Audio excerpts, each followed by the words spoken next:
अच्छा देखें, teacher training का मकसद है वो ये है कि आप अपनी टीचिंग में थोड़ी सी इम्प्रूवमेंट ला सको और बेहतर कर सको। यहाँ पे सारे टीचर्स हैं, किसी ने 3 साल पढ़ाया, किसी ने 4 साल, किसी ने 2 साल, कुछ न्यू है, ऐसे ही है ना। तमाम आप टीचर्स हैं, आपका एक्सपीरियंस भी है, आप पढ़ाते भी हैं, अच्छे तरीके से पढ़ाते हैं, लेकिन हर चीज़ में इम्प्रूवमेंट का गैप, गुंजाइश ज़रूर होती है, ऐसे ही है। तो आज एक मुख्तसर शॉर्ट आपको टीचर ट्रेनिंग की कुछ जो चीज़ें हैं वो आपसे जो है शेयर करनी है मैंने। तो सबसे पहले मुझे आप ये बताएं, टीचर होता क्या है? टीचर क्या होता है बताओ? टीचर उस्ताद होता है, बेहतरीन, इंग्लिश उर्दू कर दिया। और गाइडर होता है, और इंस्पिरेशन होता है, ठीक है। स्टूडेंट्स देखते हैं टीचर को, जैसा टीचर वैसा ही बनना चाहते हैं वो भी। आइडियल होता है। टीचिंग एक ऐसी फील्ड है जो अगर हम इस्लामिक पॉइंट ऑफ व्यू से देखें तो जो अंबिया कराम जो थे वो भी अपनी कौम को टीच करते थे, उनको बताते थे, पैगामात देते थे, क्या सही और क्या गलत है उसका डिफरेंस बताया जाता था।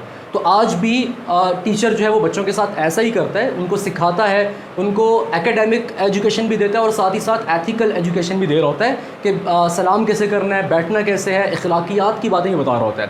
तो थोड़ा सा आगे बढ़ता हूँ मैं, टीचर कैसा होना चाहिए, टीचर शुड बी, टीचर को कैसा होना चाहिए। एक थोड़ा सा एक हंसी वाला पॉइंट है, teacher should be an actor. Teacher को क्या होना चाहिए? एक्टर होना चाहिए। टीचर को एक्टिंग करनी आनी चाहिए। एक्टर वो वाला नहीं कि फिल्मों में जाके एक्टिंग करनी है, ड्रामों में, ऐसा नहीं है। क्लासरूम की हद तक बच्चों के सामने जो वो बात कह रहा है उसको वो थोड़ा सा एक्ट के ज़रिए करके दिखाए, तो बच्चों में एक इंटरेस्ट डेवलप होगा, बच्चे उसको गौर से देखेंगे भी, सुनेंगे भी और याद भी रखेंगे। अगर छोटी क्लास की बात करें, जो प्राइमरी सेक्शन या प्री प्राइमरी सेक्शन होता है, उसमें छोटे बच्चे जो टीचर काम कर रहा होता है, जिस तरह वो पढ़ा रहा होता है, तो बच्चे घर जाकर भी वैसा ही सेम एज इट इज़ वही बिहेव घर वालों के सामने करते हैं। ऐसा होता है ना, क्योंकि बच्चे जो देखते हैं वैसा जाके वो कर रहे होते हैं।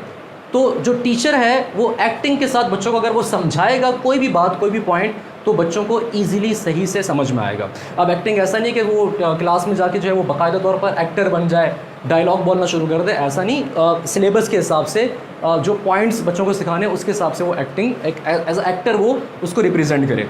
अच्छा, दूसरी चीज़ इसके अलावा जो है सब्जेक्ट मैटर मास्टरी, यानी कि जो टीचर जिस सब्जेक्ट का वो टीचर है उसमें उसको कमांड होनी चाहिए। बहुत इंपॉर्टेंट पॉइंट है। मोस्टली टीचर्स क्या करते हैं, एक तो उसका सब्जेक्ट नहीं होता, ठीक है, और फोर्सफुली उसको वो सब्जेक्ट दे दिया जाता है और फिर वो क्लास में जाके सही से डिलीवर नहीं कर पाता। बात समझ रहे हैं?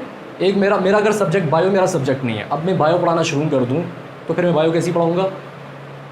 डीपली नहीं पढ़ा सकूँगा ना, जो एक क्या करेक्ट इन्फॉर्मेशन है वो बच्चों को डिलीवर नहीं कर पाऊँगा मैं। तो अगर जो मेरा सब्जेक्ट है उसी पे मेरी कमांड अगर सही कमांड होगी तो मैं बच्चों को हर एक तरीके से अच्छे से डिलीवर कर पाऊँगा।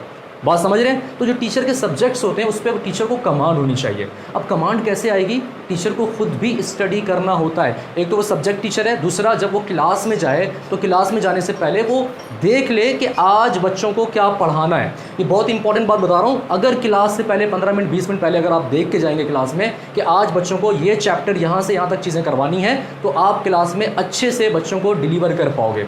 नॉर्मली हम देख के नहीं जाते, क्लास में जाते हैं, बच्चों से बुक खुलवाते हैं, वही चैप्टर नंबर फलां निकाल लें और वही जो लिखा हुआ होता है उसी में ऑन द स्पॉट हम जो है वो आगे डिलीवर कर रहे होते हैं। समझ में आ रही है बात?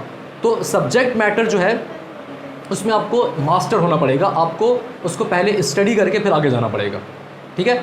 मेरे साथ भी ऐसे ही था। शुरू में हम क्या करते थे, हम डायरेक्टली क्लास में जाते थे और फिर जब डायरेक्टली आप क्लास में जाते हो ना, बच्चा कोई भी सवाल कर सकता है, उस चैप्टर से हट के भी कोई कुछ ना कुछ वो पूछ सकता है, कुछ ऐसी चीज़ पूछ लेगा उस सब्जेक्ट में रहते हुए जो आप नहीं बता पाओगे, क्योंकि आपने पढ़ा हुआ नहीं है, उसको देखा हुआ नहीं है, उस चैप्टर की तैयारी नहीं की भी आपने। तो बेहतर ये होता है कि आप जो है 10 से 15 मिनट पहले आप उस चैप्टर को देख लें और फिर आप क्लास में जाके उसको डिलीवर करें, तो ये बहुत एक अच्छा इम्पैक्ट पड़ता है बच्चों पर भी और टीचर की रैपो भी बढ़ती है, फिर इससे टीचर अच्छा डिलीवर कर पाता है, ठीक है। ये बहुत इंपॉर्टेंट पॉइंट। अच्छा, उसके बाद फिज़िकल एनिमेशन। अब फिज़िकल एनिमेशन क्या है? आपने देखा होगा बहुत सारे टीचर होते हैं, वो क्लास में जाते हैं और क्लास में जाके एक जगह खड़े हो जाते हैं और बुक उठा के हाथ में रीडिंग करना शुरू कर देते हैं, या बच्चों से रीडिंग करवाते हैं और एक जगह खड़े हुए होते हैं।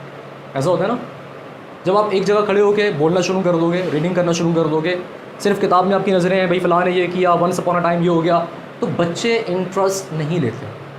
बच्चे क्या, दुनिया में कहीं भी आप अगर स्पीच करते हो दुनिया में कहीं भी आप डिबेट करते हो, कुछ डिलीवर करते हो, किसी से कोई पैगाम पहुंचाते हो, बात करते हो, अगर आप एक जगह स्टैंड खड़े होकर और एक ही तर्ज में एक ही तरीके से आप अगर बोलना शुरू कर दो तो सामने वाला उसको अटेंड नहीं कर पाएगा, पॉइंट गेट नहीं कर पाएगा। तो फिज़िकल एनिमेशन क्या है कि आप क्लास में वॉकिंग कर लो, बोलते हुए वॉक कर लो, आप थोड़ा सा हैंड मूव कर लो, ठीक है ना, थोड़ा गेस्चर शो करो, अपने फिजिकल गेस्चर शो करना टीचिंग का ये भी एक इम्पॉर्टेंट जो है वो एक आप कह सकते हैं कि पॉइंट है। जो अच्छा टीचर होता है वो क्लास में फिजिकल गेस्चर शो करता है, एक जगह खड़ा नहीं रहता, वो वॉक कर रहा होता है ना, बच्चों में जाके बात कर रहा होता है और हैंड मूव्स कर रहा होता है। ये भी एक टेक्निक है अपनी बात को ईजिली बच्चों तक पहुँचाने के लिए। क्लियर है ये? अच्छा, अगला जो पॉइंट है वो है confidence. Teacher should be confident. अब कॉन्फिडेंस क्या है मुझे आप बताएं। अगर आप क्लास में पढ़ा रहे हैं, क्लास में आपके हाथ में बुक है और पढ़ाते हुए बुक आपकी ड्रॉप होगी, गिर गई, तो क्या करेंगे? सिर्फ उठाएंगे बस। कॉन्फिडेंस क्या है? क्या लिखा हुआ है यहाँ पे? The best teacher laugh of their mistakes, chalk breaking, book drop etcetera. जो एक अच्छा टीचर होता है जब उससे कोई मिस्टेक होती है, मिस्टेक से मुराद ऐसी कोई गलती नहीं, मतलब क्लास में पढ़ाते हुए चौक हाथ से टूट गई उसके, या फिर बुक उसके हाथ से ड्रॉप होगी, तो अपनी वो इस मिस्टेक पे हंसता है। ये कॉन्फिडेंस की एक इलामत है। ये नहीं कि उल्टा वो बच्चों पे फ्रस्ट्रेट हो जाए, बच्चों को सुनाना शुरू कर दे या परेशान हो जाए। अब बच्चे क्या सोचेंगे, यार टीचर के हाथ से जो वो चौक टूट गया है या टीचर के हाथ से जो बुक ड्रॉप हो गई है। तो ऐसा नहीं है, आपको उससे थोड़ा सा एक हंसी का एक आंसर पैदा करना होता है। ये कॉन्फिडेंस की एक इलामत है। तो एक क्लास का माहौल भी डेवलप होता है इस तरह। अच्छा, आगे बढ़ते हैं। Willingness to help student achieve, ये बहुत इंपॉर्टेंट पॉइंट है। हमारे यहाँ नॉर्मली टीचर जान छोड़ाते हैं ना, क्लास में आते हैं, जब पीरियड की बेल बजती है क्लास में आए और इंतज़ार करते हैं सेकंड बेल कब बजेगी और हम यहाँ से क्लास से निकलेंगे। तो अच्छा टीचर वो है जो बेल का इंतज़ार ना करे, बेल बजने के बाद भी उन स्टूडेंट्स को जिनको ज़्यादा अटेंशन की ज़रूरत है उनको अलग से टाइम दे, उनको पढ़ाए। यानी कि best teachers are those that don't stop teaching when the bell rings. वो टीचिंग स्टॉप नहीं करते, बेल का इंतजार नहीं करते। They know that some students need extra attention और असिस्टेंट्स। उनको पता होता है कि क्लास के अंदर वो कौन से स्टूडेंट्स हैं जिनको एक्स्ट्रा अटेंशन चाहिए, एक्स्ट्रा उनको जो है वो असिस्टेंस चाहिए। बात समझ रहे हैं? तो वो फिर बेल का इंतज़ार नहीं करते कि बेल बजेगी और फिर जो है हम जो है वो यहाँ से क्लास से निकलेंगे। ऐसा नहीं है, बेल बजने के बाद भी वो स्टूडेंट्स जिनको नीड है अलग से टाइम देने की, एक्स्ट्रा अटेंशन की। कुछ स्टूडेंट्स होते हैं वीक होते हैं, वो क्लास में वो अपना जो अब टीचर पढ़ा रहा होता है उसको वो गेन नहीं कर पाते, तो उनको अलग से 5-10 मिनट या 15 मिनट जो है आप देकर उस बच्चे को अच्छे से गाइड कर सकते हो। और ये टीचर के लिए ज़रूरी है, टीचर का फ़र्ज़ है ये नहीं कि वो क्लास टाइम में आया और बाद में बच्चा अगर उसके पीछे किताब लेके घूम रहा है और वो टाइम नहीं दे रहा, ऐसा नहीं है। तो बेस्ट टीचर वो है जो बेल रिंग करने के बाद भी बच्चों को, वो बच्चे जो एक्स्ट्रा अटेंशन जिनको चाहिए तो उनको अलग से टाइम देकर जो उनकी क्वेरीज हैं उनको सॉल्व करता है। अच्छा, एक और बहुत इंपॉर्टेंट चीज़, राइट डाउन, बोर्ड पे लिखना। अगर आप किताब लेके बैठे रहेंगे, एक जगह बैठ कर पढ़ाते रहेंगे, रीडिंग करते रहेंगे, बच्चा कभी भी उसको इंटरेस्ट लेके नहीं पढ़ेगा, इंटरेस्ट लेके नहीं सीखेगा वो। अगर टीचर कोई भी क्वेश्चंस बोर्ड पे राइट डाउन करवाएगा तो बच्चा एक्टिव भी रहेगा, वो भी राइट डाउन करेगा अपनी कॉपी के अंदर और उसको वो चीज़ याद भी रहेगी। जो चीज़ लिखी जाती है वो माइंड में ज़्यादा असर करती है बनिस्बत उसके जो आप वर्बली कर रहे होते हो। ठीक है, हमारा नॉर्मली अगर मैं अकाउंटिंग पढ़ा रहा होता हूँ तो मेरे साथ भी ऐसे ही होता है। मैं नॉर्मली खड़े होकर बुक से क्वेश्चन पूरा वर्बली बता दिया।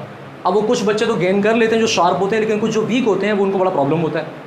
तो अब ये जाके बात समझ में आती है कि यार राइट डाउन करना बहुत ही इंपॉर्टेंट चीज़ है। भले आप पॉइंट्स में राइट डाउन करो, तो कोई भी चीज़ है पूरा पैराग्राफ ना करो, जो मेन पॉइंट्स है वो आप सामने मेंशन कर दो, जो हेडिंग्स जिसको आप कहते हैं, ताकि बच्चों को वो माइंड में याद रहे, बच्चे उसका नोट्स बना के अपने पास रख सकें और उससे वो तैयारी कर सकें। तो राइट डाउन एक बहुत इंपॉर्टेंट चीज़ है। तो कुछ टीचर्स होते हैं वो क्लास में आते हैं, वो क्लास में आके बुक खोलते हैं और बैठ जाते हैं। अच्छा, एक जगह बैठना भी नहीं होता ना, अगर आप बैठ के पढ़ोगे तो वो टीचिंग नहीं कहलाती। अगर मैं यहाँ बैठा हुआ हूँ, आपके लेवल पे आ जाऊँगा, है ना, किसी को नज़र आऊँगा, किसी को नज़र नहीं आऊँगा, ऐसे ही होगा ना। और जिसको नज़र नहीं आ रहा मैं, तो वो इंटरेस्ट भी नहीं लेगा। अगर मैं खड़ा होता हूँ, सारा फोकस आपका मुझ पे आएगा। अगर मैं खड़ा होकर पढ़ा रहा हूँ तो सारा फोकस आपका मुझ पे आ रहा होगा, ऐसे ही है। और फिर मेरी बात को आप ध्यान से सुन रहे होगे। कुछ लोग सो भी रहे हैं बीच में, ठीक है।